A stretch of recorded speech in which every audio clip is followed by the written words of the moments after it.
Hi everyone, welcome back. My name is Andrea. I'm the Knitting PT on YouTube and on Instagram. If this is your first time finding me, I am a orthopedic physical therapist and I make maker self-care videos and reels that I post on Instagram and on YouTube. I have a lot of on-demand content and I sell massage balls with video tutorials on how to use them. I'm basically just here to help you learn how to craft in a healthier way with less pain. It's a really beautiful sunny day out today, which is why I'm filming in a different part of my office. So I love my office because it's got loads of windows. 3 of the walls are basically just windows, as you can see 2 of them back here behind me, which is great because it lets in a lot of sunlight. As you can see, I have a lot of plants. Here's one here, there's several behind me, and they're all kind of all around the room. However, that doesn't mean that on really sunny days, there's a lot of sun coming in from all sides. Could not avoid it. So we're just filming a different spot today, just for a change of scenery. So I have a lot to catch you up on. I just came back a few days ago from Vogue Knitting Live in New York City. It was my first time attending Vogue ever, and it was also my first time teaching for them in person. I taught for their virtual event back in November, and this was the first time that I was invited to teach in person at the big show that they have every February. So yeah, it was a really fun weekend, overwhelming at a lot of times, but I'm really glad that I went. I'm really glad, I'm just really grateful for the experience. So I figured maybe I'll just talk about it a little bit now before we dive into the usual parts of the podcast.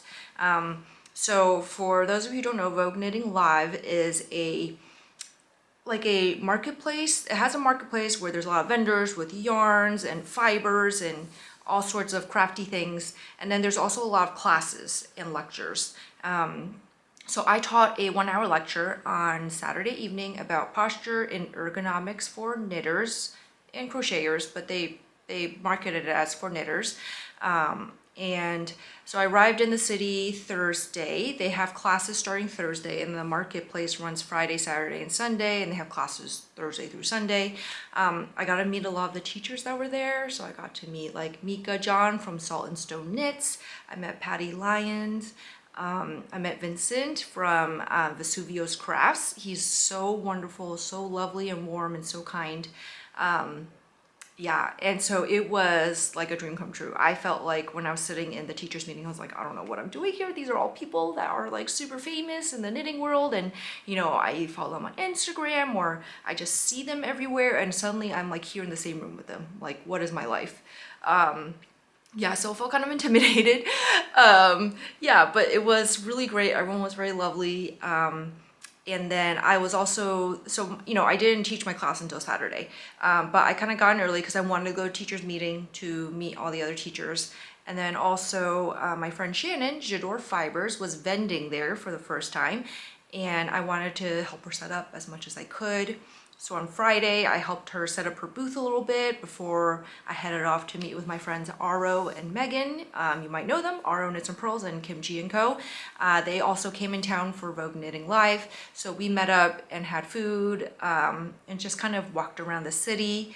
Yeah, and it was so much fun. And then, you know, I went to Marketplace all 3 days. I didn't spend the whole time there. I probably only spent an hour and a half to 2 hours max each time.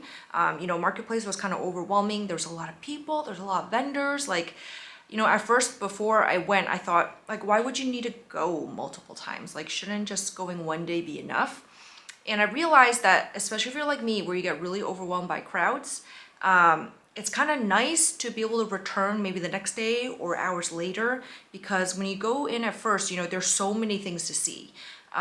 And then depending on what time of day you go, there can be a lot of people too.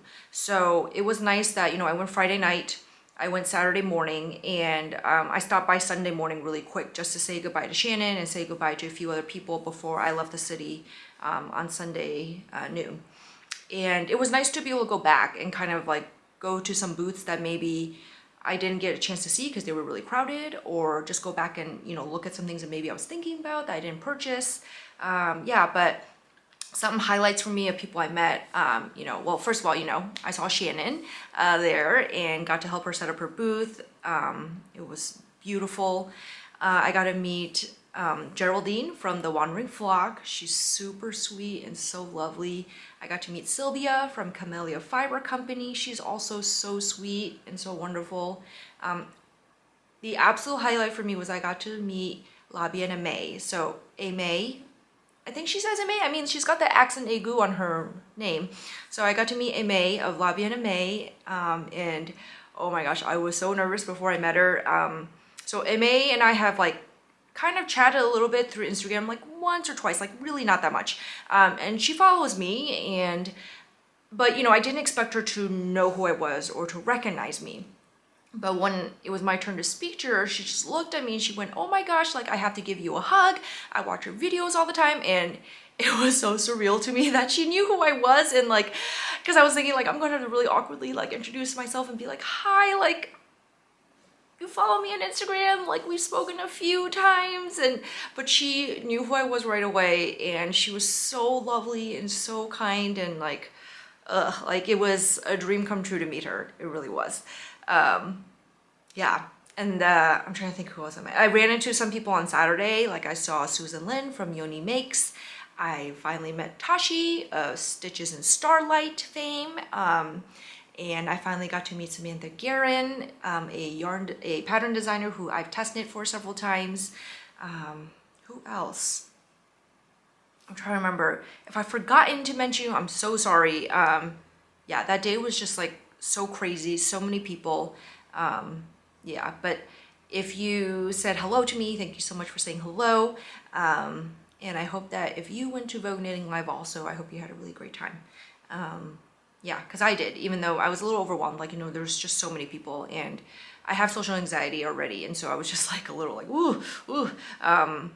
Yeah, but it was a really great time. It really was. Yeah, and then a few of us on Saturday night, we got to go out for drinks with Geraldine and Sylvia and Shannon, and it was like really fun. It was just a gathering of us Asian knitters and Asian yarn dyers, and it was really amazing to be among such a wonderful group of Asian women, and many of whom are like killing it at their businesses, and it was just like really lovely to have that rapport and to have that little community together.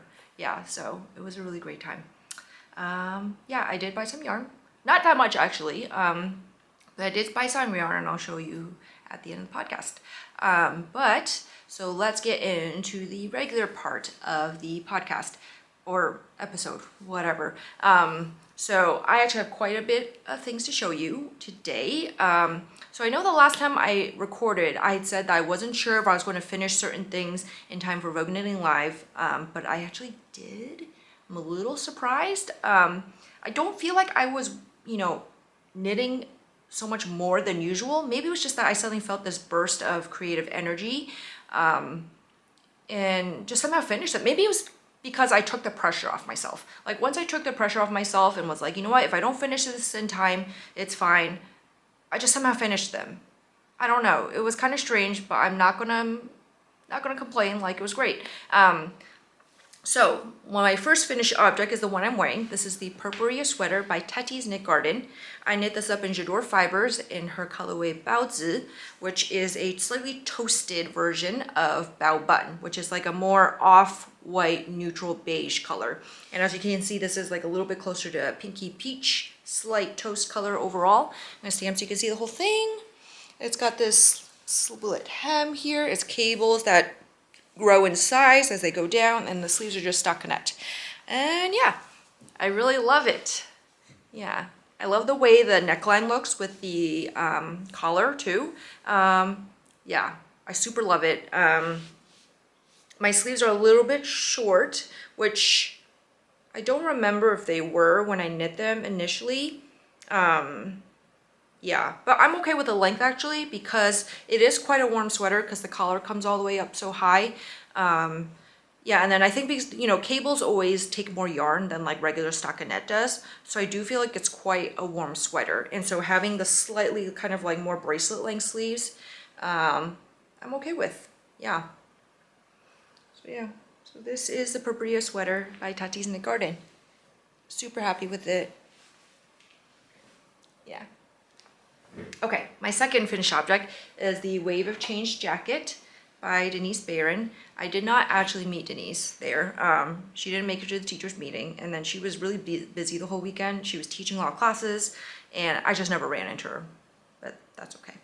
And so this is the Wave of Change jacket. Ta-da!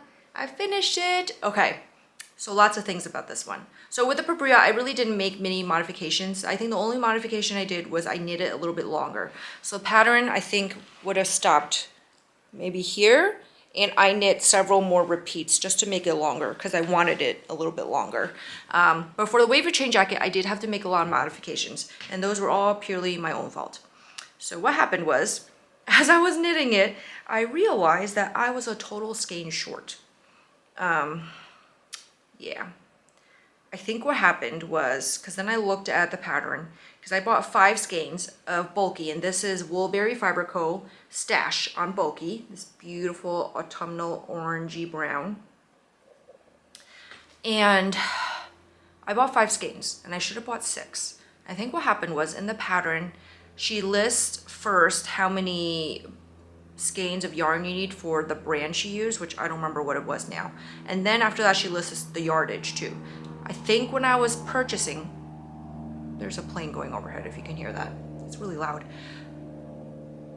When I was purchasing, I think what happened was I just looked at the number and didn't look at how many yards were in the yarn she used, because I think what happened was the yarn she used had slightly more yardage per skein than Woolberry's bulky base did. I think it probably had a little over 200 yards, whereas Woolberry's bulky base only has about like 190 yards, which is like about on point. Is it 190?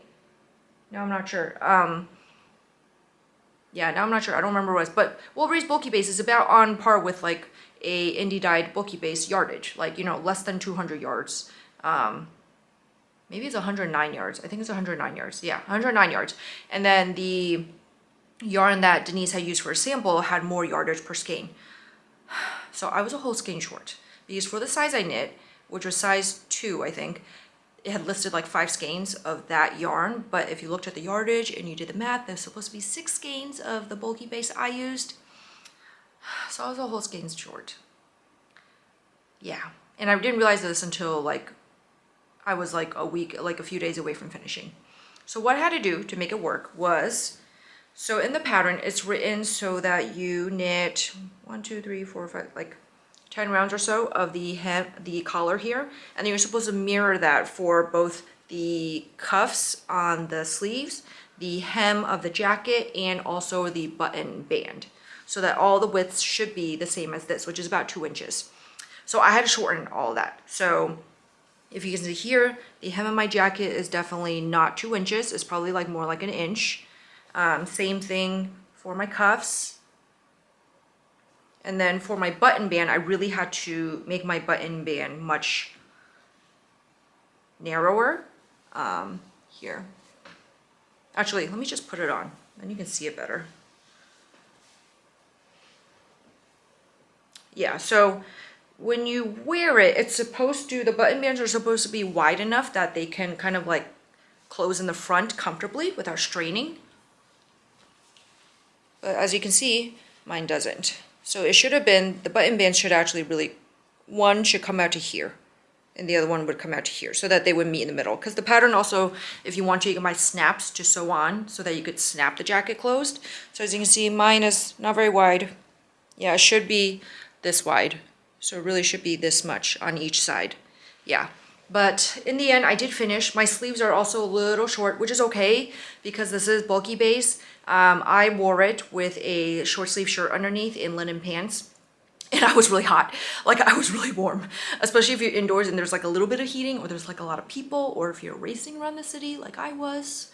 Yeah, it was really warm. It was really hot. So I was okay actually with having the, they were more like 3/4 length sleeves. I was okay with that because it was really warm.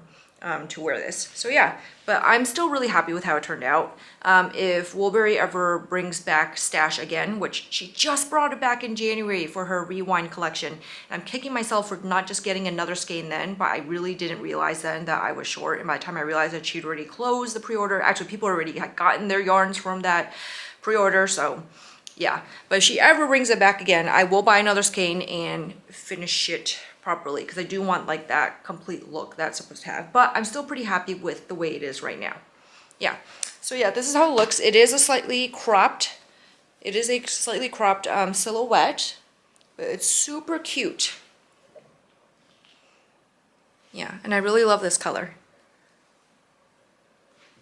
Yeah, oh, almost fell off my chair. So yeah, this is the Wave of Change jacket.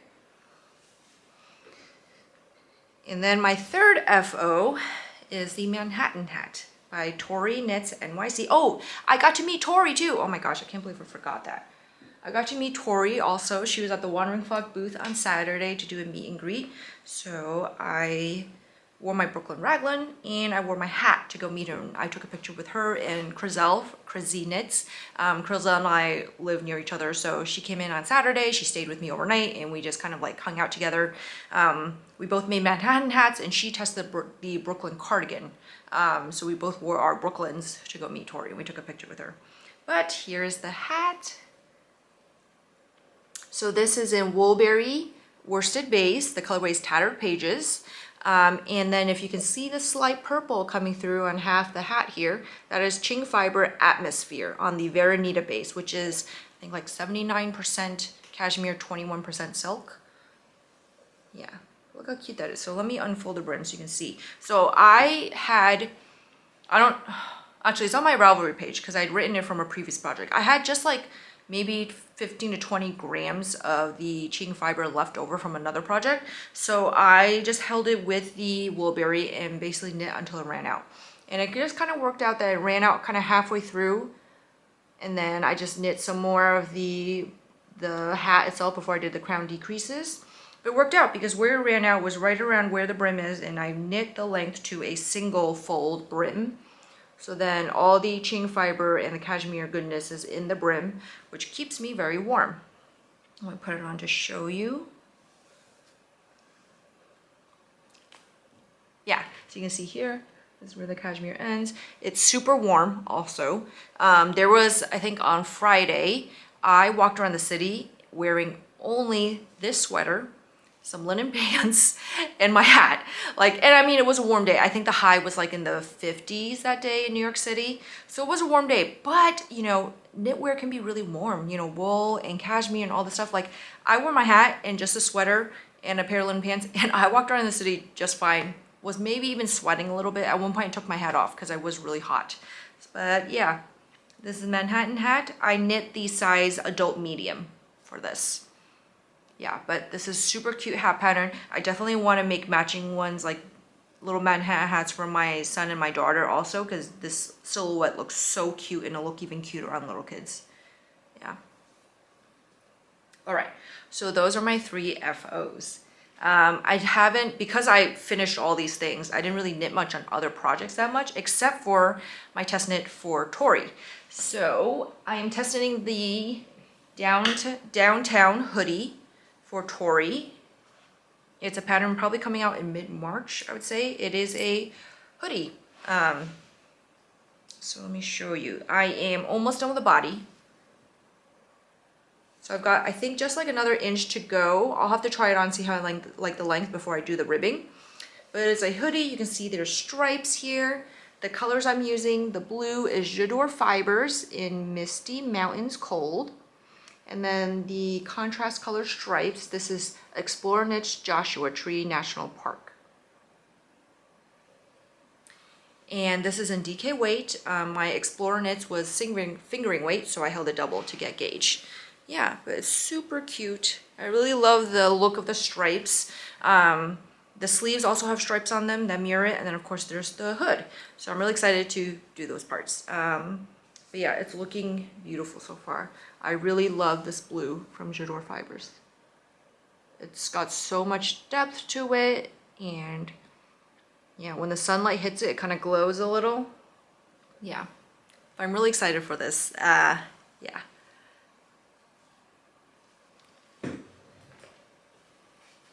Okay, next, I cast on a pair of socks. So if you watched my 2022 recap video, I also talked about my goals for 2023 or plans. I don't know if I called them goals or plans. I don't know. But one of them was I said, knit a pair of socks. And I just put it at one pair because at this point, you know, I'm very much still a garment knitter. I haven't knit socks in a few years. And I didn't want to like put a number. I just wanted to be able to like knit one pair of socks. And then Sarah of Knitting in Texas was casting on the snowed in socks. And she's doing them with the soup yarn from Coast to Coast Yarn Co., which I did not get the club because I was telling myself, and then it's purely like a sock set club. I was telling myself, like, Andrea, you have not even knit socks yet. Do not start collecting sock yarn when you haven't even knit socks in a while. But then she was casting them on, and Bethany of Woolberry Fiber Co. was casting them on with her, and they didn't have to do a lot of convincing to convince me to cast on with them. So I cast them on too. So the yarn I'm using is from Stash. This is the Owlery by Plank and Stella. And then for contrast, I'm going to do like a contrast. I think the pattern has like a contrast heel and toes. I'm going to use this Lorna Laces mini. I think it's butternut. Yeah. So let me show what I've got so far. I don't really have a lot done. So I've got a cuff done. A cuff done? Yeah, a cuff. So I am doing them the way that Edible Thoughts makes. Stephanie does them. She knits her socks tandem, like 2 at a time tandem, like on their own needles. And I'm trying that out because I used to knit socks 2 at a time, like on one big cable needle. But after a while, like, I just didn't really love it. Yeah, and so I'm trying 2 at a time, but on their own cables, the way Stephanie does them, and see how I like them. And on shorties too. So here they are. I've got 2 little cuffs here. And this is also my first time knitting cuff down socks in a really long time. I have always knit socks toe up because I wanted to be able to try them on. But, you know, new year, trying new things, so I figured why not just try a cuff down. Yeah. So here they are so far. 2 little cuffs. Super cute. I've started the first, I think I did the first row of the cable repeat on these. I don't know if you can see that. Little cable cross. Yeah. But yeah, so we'll see how it goes. So far, I've had to really take my time on them because, you know, going from knitting on size US 6s or 8s or 10s for the jacket to knitting on size 1s on little shorties is very different. I don't want to strain my hands too much. My hands definitely did feel a little bit of strain the day I was casting on for the cuffs. And I'm just going to take it slow and just let my hands adjust slowly and go from there. I'm really trying not to do magic loop. I usually did magic loop also. I'm really trying not to, especially because it's like a cable pattern. It's not just straight stockinette. And also I've just gotten so used to being able to knit in the round for circular things like sleeves. I really want to be able to do that for socks. So I'm just going to take it slow, figure things out, let my hands adjust, not rush it, and go from there. And I did cast on a new sweater. I cast it on yesterday. I cast on the Sheep Camp sweater by Jennifer Berg. I just finished the short rows on the collar. So I already made a modification. So the pattern is for a rolled hem and like a rolled collar and rolled hem. I don't quite love the look of a rolled collar or hem for myself. So I just did, you know, 1x1 ribbing. Let me show you this. This is J'adore Fibers. This is colorway called Stormy, and this is on her Luminous DK base, which is a 70% merino, 30% silk, I believe. Let me check the tag. Yeah, 70% superwash merino, 30% silk. She had 2 samples at her booth of the Luminous DK base knit up, and oh my gosh, it felt so good. She had a poetry pullover knit as a sample, and the drape on it was so good. The lace looked so good. I tried it on and like it just felt so good. And also just, you know, the silk content means it's a little bit more breathable of a fabric that comes out. I wouldn't call it a summer fiber because it's still 70% merino and it has DK weight, but I think it's a great base for like fall and spring sweaters, like garments for transitional weather. Yeah, so I already have on my list. I want to make another poetry in a larger size, so that's not like 0% ease in the luminous DK base, and I'm going to be making the sheep camp sweater on that DK base also. I also decided to do it too because I know that having the silk content will make the sweater kind of like drape a little bit more. And with color work, you don't always want like a ton of drape. So I also did this so that to make sure my collar didn't like stretch out over time too. And I just did a regular long tail cast on because I have done tubular cast ons before for necklines, and I have found that they usually stretch over time and I have to like do the crochet hook thing to kind of pull it back in. So I'm just doing long tail cast on so that it's still stretchy but a firmer edge. So that's it for whips that I'm going to show you today. I haven't made any progress on my failed test knit of the Carlisle or on my M.A.B.E.L shirt jacket. I'll be getting back to those soon. I also abandoned my 30-minute plan when I realized I could finish these projects in time for Vogue Knitting Live. But this week I will be getting back to, you know, my 30-minute whip management solution of knitting 30 minutes on my secondary projects during the day when I have time, and then at night focusing on 1 or 2 of my main projects. So I think for this next 2 weeks, my main project will be the hoodie test knit for Tori because I want to get that finished. And probably also the Carlisle because I do want to get it finished too. Like, I know I already missed the deadline, but I don't want it to sit there in hibernation or get forgotten about, so I do want to finish it. So I'll probably make those 2 my main projects, and then everything else is a secondary project. Yeah. Okay, so the last part today I want to talk about is what I got from Vogue Knitting Live. I've moved away a little from doing stash acquisitions here on the episodes. Purely like, I don't know why. I think, I mean, I've talked about this on previous episodes before, but I don't want to ever make people feel like they're missing out or make people feel like they have to buy something just because they saw it here or something like that. I really only show off what I buy because I want to highlight the makers and the dyers who made these things, and share the joy I get from them. So, you know, I think, you know, I did a little bit for a few episodes of like highlighting a certain maker and showing some things from them. So I'll probably like just kind of rotate and kind of, depending how I feel, share what I want to share. Yeah, but so this week I want to share what I got from Vogue Knitting Live. So first, I want to share something I got that was not yarn. And actually, I didn't even get this. So my friend Crizel, when I was teaching my class, Marketplace was still open, so she went and like wandered it. And when I got out of my class, she surprised me with this little cute quilted bag. She gave this to me as a present, as a celebration for teaching my first class at Vogue Knitting Live. It was super sweet of her. So this is beautiful little quilted bag. Yeah, and this is made by, I'm just going to show you their card.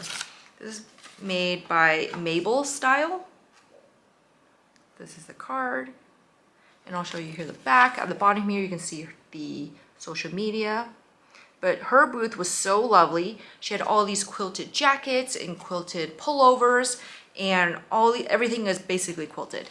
And it's super cute. So yeah, so Crizel surprised me with this little cute bag in colors that I absolutely love, of course. So thank you, Crizel. Another one I want to share is I walked by this booth and it was really interesting. It's called Knit and Note, and it is actually an app and it's developed in Europe. I don't know if it's the UK, but it's a European company. But it is like it's an app that you can use to keep track of your patterns and your projects. So there's project pages. Their thing they say is they have row counters, so you could even keep track of what row you're on in a certain pattern. It gives you stats, like you can see here on this example here, it says like how many grams you use, how many meters, how many projects you finished. And there's a community where you can chat with people. So it's kind of like a different Ravelry, I think, just on an app. It looks super cute. Like if you look at it, that aesthetic is so cute. I haven't checked it out yet. I downloaded it, but I didn't open it yet. But yeah, just something to check out if you're interested. It's called Knit and Note. And they were not selling anything. They were just raising awareness for their app, but then they had a little like pinwheel thing where you could spin it to see if you could win a prize. And I spun it and I got this cute little measuring tape. Yeah. Oh, I guess, how do you, oh, that you can feel the button inside. Okay. Yeah. Yeah, super cute. So yeah, check that out if you're interested. It's called Knit and Note. And I mean, this goes for all things I'm showing. Like, I bought all these things with my own money. Like, nothing's sponsored. Yeah. Just to be clear. Okay. So, for the yarn. I, of course, had to get some yarn from J'adore Fibers. I was super excited for her. Really wanted to support her. I had a lot of her yarn already. Like, a lot of the colorways she brought, I already had them. But what I did instead was I bought some yarn for my daughter. So I bought this colorway, Mrs. Potts, for a sweater for my daughter. It's this beautiful silvery gray base and with some pink, purple, and yellow variegation.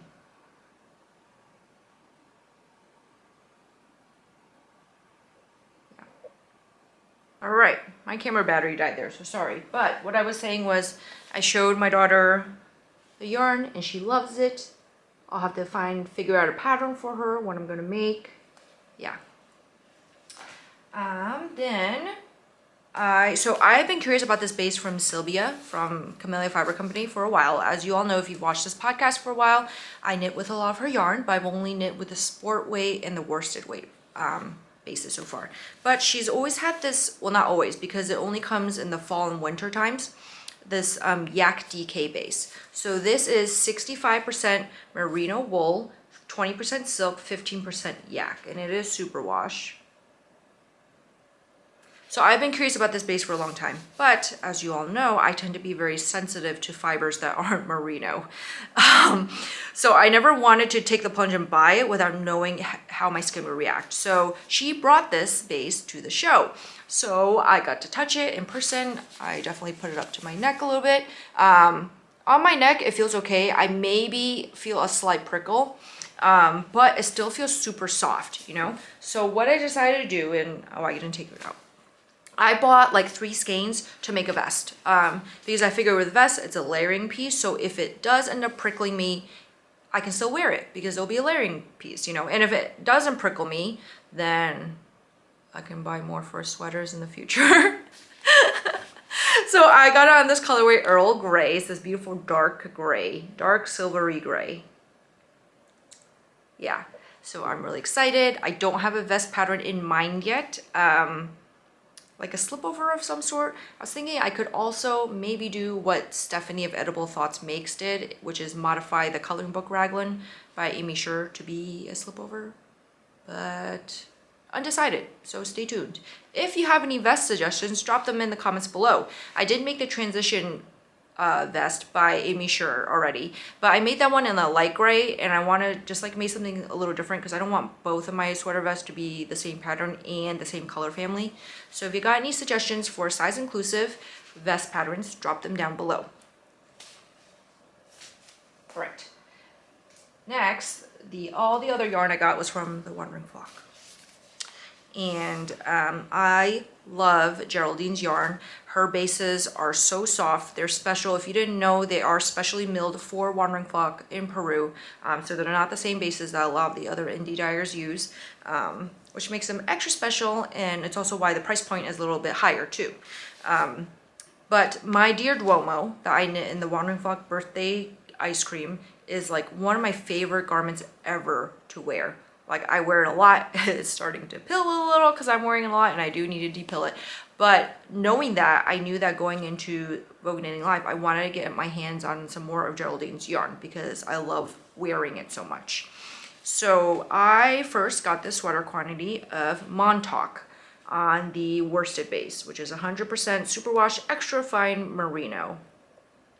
And it's this beautiful neutral base with slight pink variegation and a very slight, a little bit slight blue, and a speckling of blue and orange in there too.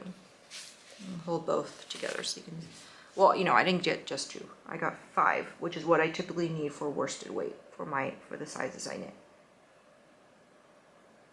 Yeah, so I got this, and then the other yarn I got was, then I went back to her booth on Saturday and got another sweater quantity.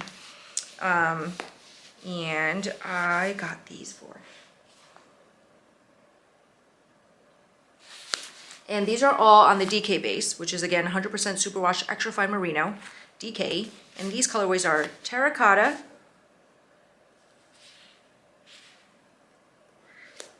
dusty blue,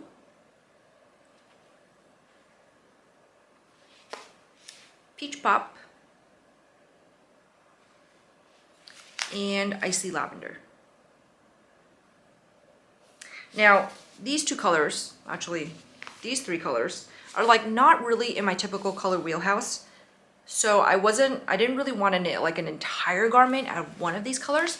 I figured I could do something striped, which I know you're all like shocked by, like shocking. Andrea's going to do something striped. Yeah. So I think what I have in mind right now is maybe the Northwoods V-neck pattern from Jessie May. It's a V-neck sweater that's striped too. So I'm thinking of doing that with these. And I have a sweater quantity of another color from Wandering Flock that's called Steel Blue, I think. But it's like a different kind of like a light grayish blue. And I was thinking maybe I could use that as like the collar along the line. Anyway, yeah. But I think these 4 will be super cute together. At first, honestly, I thought, oh, I'll buy these, you know, for my daughter. Like, you know, these are totally colors she would like. And then, like, the more I looked at them after I bought them more, I was like, like, no, I want these for me. Yeah. So, yeah. And that's it for everything I got. Yeah. I hope you enjoyed seeing my little haul. Yeah, it was really fun. You know, there's nothing quite like seeing yarn in person, especially yarn from dyers that you love. And, you know, again, it was really great to meet everyone and to get to talk to them and chat with them. Yeah. So, but I did want to say also a thank you to all of you here who watch me, who support me. If you follow me here or you follow me on Instagram, because it's really, I wouldn't have gotten this opportunity to teach without you guys. You know, I think I wouldn't have got this opportunity to teach at Vogue Knitting Live and Go without you guys here, you know, supporting me and highlighting me and putting me on the radar for people to know who I am and to ask me to teach. So I really want to say a thank you, because it's really not without your help that I was able to have this experience. And I don't take that for granted. Super thankful, super grateful. Yeah. I never know how to end my podcast episodes. But yeah, so I hope you enjoyed seeing everything here today. Let me know what you're working on below. I really enjoyed reading your comments about how you manage your multiple whips. So thank you for sharing that with me. Again, if you want to, or if you have ideas for a vest suggestion, pop them down below. Or if you have any suggestions for what I should do with my Wandering Flock stripey goodness here. If you have any other pattern suggestions, you can pop them down there below. I am thinking about the V-neck now a lot. Yeah. I think I'm gonna look at the pattern details and like see yardage wise if I have enough of certain things to kind of like maneuver it around. Yeah. But that is it for today. And I will see you guys again in probably 2 weeks. And happy knitting.